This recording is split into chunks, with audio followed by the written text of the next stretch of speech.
The Hospital at the End of the World has been described as a propulsive and timely work of speculative fiction about medicine, power, and the human ties that data can never replace.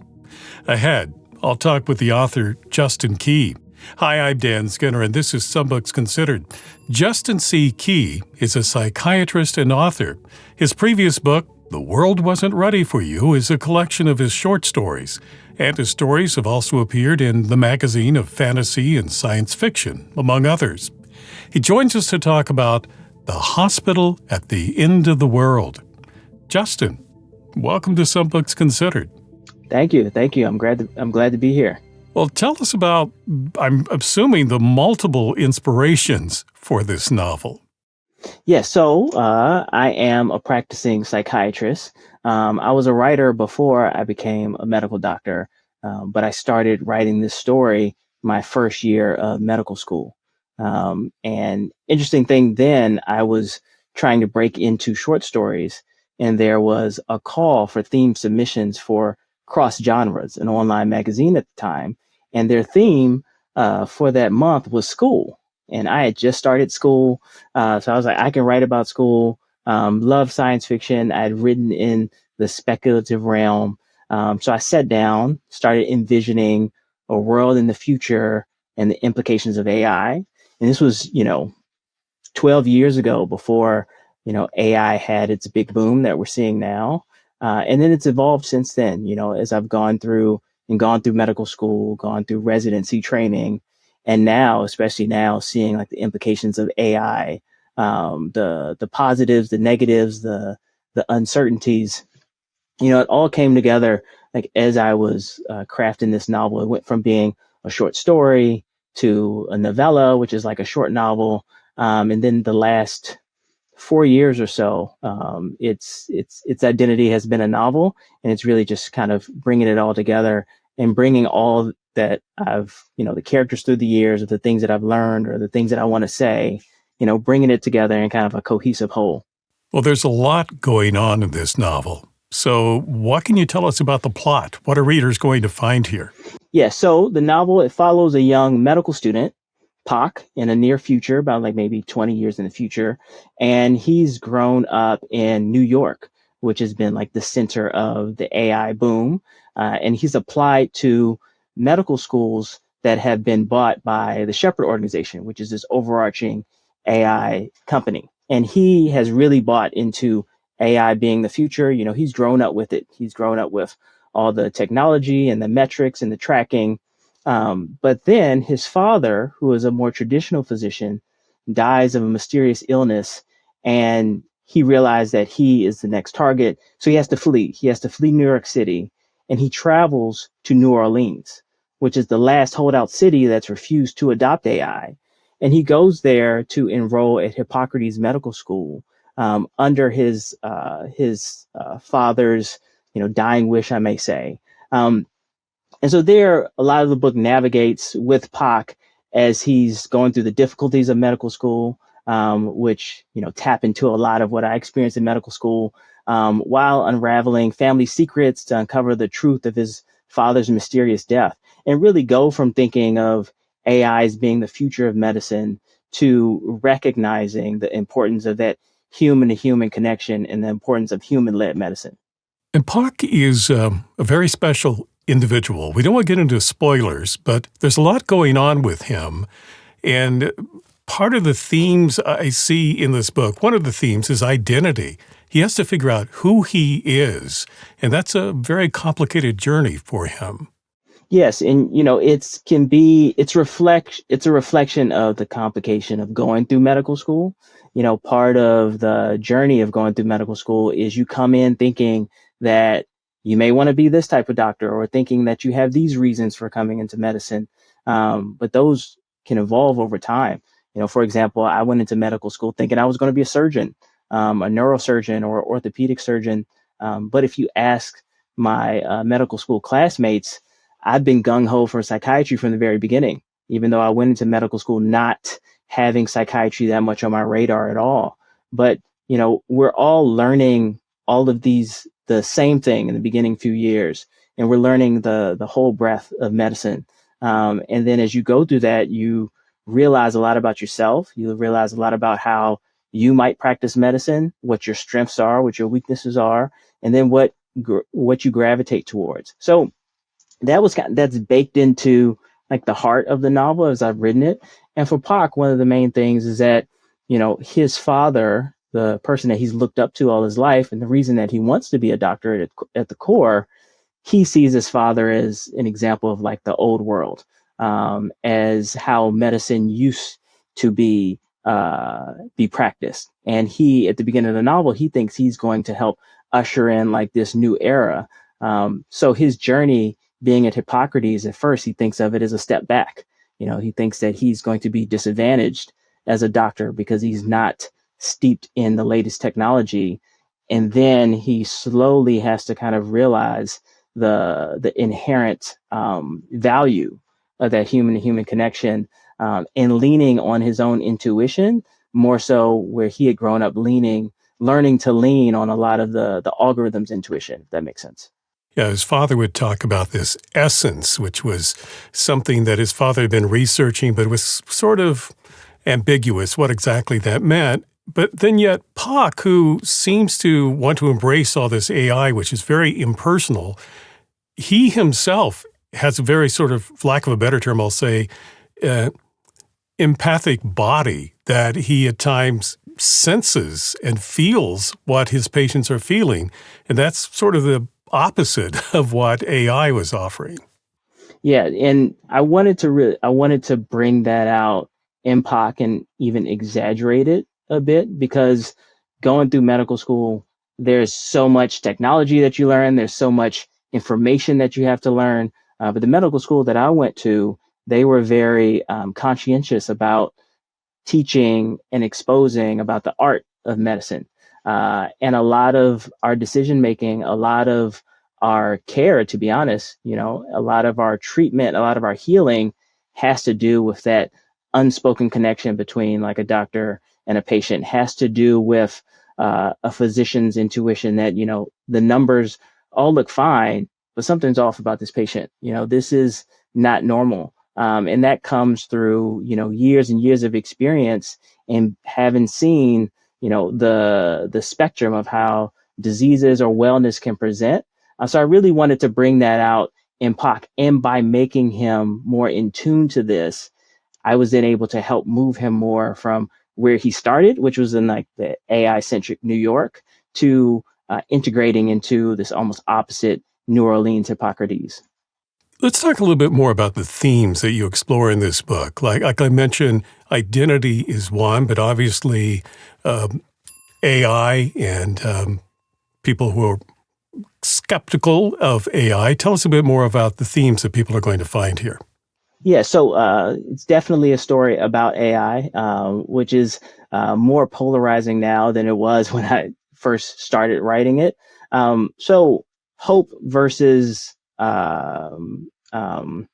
apprehension when it comes to AI. I think with any technology, I like to think of it as being most advantageous when it is a tool in human hands. And I think AI right now is threatening to be a replacement for human hands. So I really wanted to explore that in the novel. I wanted to explore the journey of becoming a healer, going through medical school. It's all consuming. It can, beat you down. It can cause isolation. It can cause questioning of self worth, desensitization to humanity because of all that you're exposed to, and you have to go from one room where there's a negative outcome and move on to the next one and act like nothing has happened. But being able to pull back, especially as a writer, there's a lot of beauty that goes into being a healer for a person, that goes into like the trust that comes from being a doctor. Even though he's on the page, he's not on the page as much as he's in my mind, like that father son relationship. I really wanted to make that a potent one, just as a father myself, and just also something that can help ground Pac as he goes through his journey. Also, So there's definitely a theme of this innate ability of the human connection, and one of the things that I bring out in the book is this idea of essence, and it's something that is fictional in the book, but could prove to, in the future to actually be something. For example, we have dark matter, and it's something that very smart scientists out there would tell you, we know it exists, we know it has effects on the universe, but we can't show it to you. We can't quantify it, et cetera, et cetera. And I was thinking of that when I was thinking about the essence, like this innate value from human to human connection that can't be that can't be produced, can't be duplicated. So those are some of the themes that I really wanted to explore, and I hope readers find in this book. And obviously, I got themes of things like friendship and even little things, well, not so little things in the book, but it seems like going through the pandemic impacted this book as well, because there was not too many spoilers, but let me just say that there was a disease that was spreading, and it could have gone worldwide. You'll have to read the book to find out whether it does or not.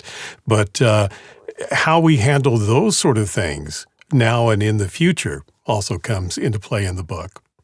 Yes, and the genesis of the disease, it started. I had the idea before the pandemic, but then very naturally was informed on the level of society's response, and on the level of when there's a threat to society as a whole, or when things are moving fast, what players may take advantage of that, what technologies may take advantage of that, who shapes the narrative, um, and then how does that affect the trust and the buy-in of the people that society is trying to treat. So that's very much, going through that time with the pandemic definitely has its footprints all over the book. Whereas I'm also try very hard not to make it a pandemic book, because, who wants to go back to that? Exactly. So this is a book that has technology in it. It has a wide scope, but it's also a very personal story for the main character and the people he's involved with. So I'm curious, you've touched on it a little bit when we were talking about themes explored, but besides being an engaging read, what do you hope people will take from this novel? I hope that they will take from it the importance of community, friendship, love, trust, because I very much did want to have humanity be in this novel, because going through going through medical training, that is the biggest fear, or that is the biggest thing that's at risk.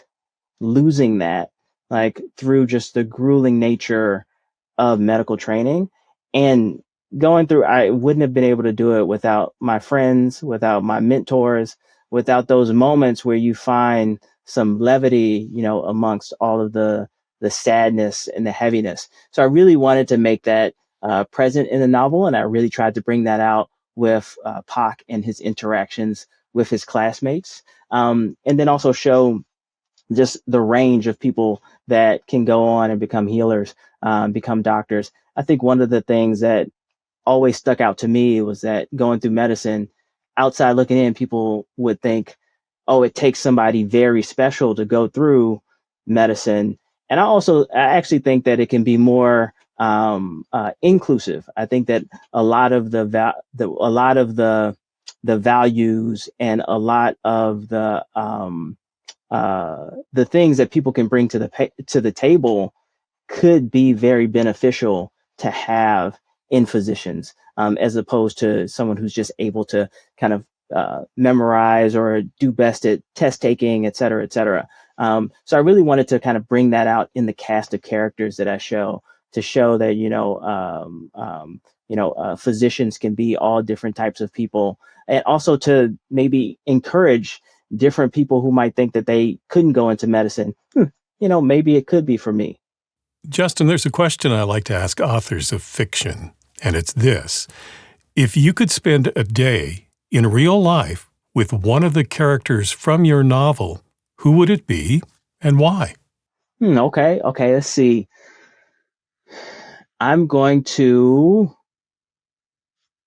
I'm going to narrow it down to two people, and then I'm going to pick. Thinking Philando or Gil. And I would say Philando, just, as father to father, and just how much he cared for his son, and also how much he had to teach. I think that we didn't get to see enough of his perspective, what he's learned from being in, New York for at least like the past 20 years, and seeing AI progress, seeing AI take over. And he comes from that time of before, so I feel like he has probably a lot of wisdom and a lot of insight from watching it, not from afar, but close up, while continuing with his values. And I just get the sense that he's a cool dad. The cool dad I aspire to be. So I would say Philando. So, what's next for you? So let's see. So I'm definitely been continuing to write. I would love to write more in this world, if I have the opportunity to. Medical school is 4 years. I have been working on a horror novel that is a blend of science fiction as well, researching into quantum mechanics and multiple universes, trying not to kind of get too much into the cliche of multiple universes recently, but thinking about the implications of the science and how it could really like manifest, and blending that with horror. And I have some short stories that I've been working on, some that'll be coming out this year. But very excited to be a novelist, to have this novel out in the world, and definitely have a lot more novels in me. Well, congratulations on having this book out there. The novel is The Hospital at the End of the World by Justin C. Key. Justin, thank you for talking with me today. Thank you for having me. This has been amazing. If you'd like to purchase The Hospital at the End of the World, I've placed a link for you in the description below. If you enjoyed this conversation, please subscribe, like, and click on the bell so you know when I post new interviews. Meanwhile, here are 2 more books you might find interesting. I'm Dan Skinner. Thank you for watching this edition of Some Books Considered.